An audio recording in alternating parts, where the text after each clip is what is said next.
40 km de Colmar, ancré au cœur des Hautes-Vosges, à l'intersection des grands axes routiers Belfort, Épinal, Mulhouse et Strasbourg, la Bresse, petit village de 5400 habitants, a trouvé sa vocation touristique du haut de ses sommets, surplombant la route des crêtes de l'ensemble du massif vosgien, de la plaine d'Alsace et de la forêt noire.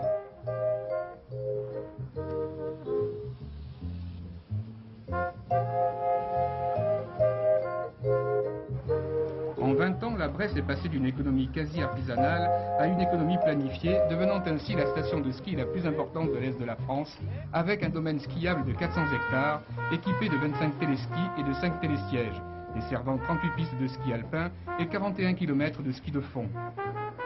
Si le ski est roi à la Bresse, Jean-Marie Rémy en est l'empereur incontesté. Homme jamais au repos, son empire familial s'étend sur les 3 stations de la Schmourte, du Collet et de la Bresse. Ici, la famille Rémy détient pratiquement le monopole des loisirs et de l'hôtellerie dans le secteur.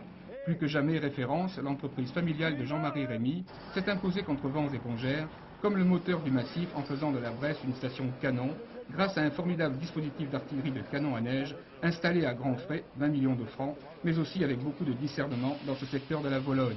Cette installation, pilotée par ordinateur, rallonge ainsi la durée de la station de ski, grâce aux 70% de neige artificielle permanente, pour le plus grand bonheur des skieurs.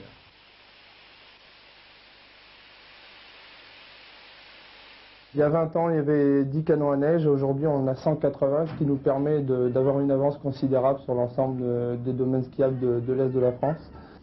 Aujourd'hui, on a une température de moins 10 degrés et on est capable de produire 250 mètres cubes d'eau, donc 500-600 mètres cubes de neige à l'heure. Nous allons sur les pistes et nous voyons les endroits où nous devons faire un peu plus de neige que d'autres.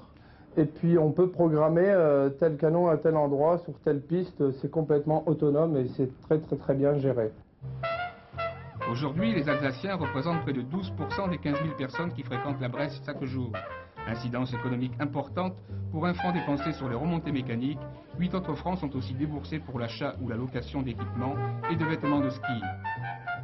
Faire de la Bresse une véritable station alpine reste le dernier rêve de Jean-Marie Rémy.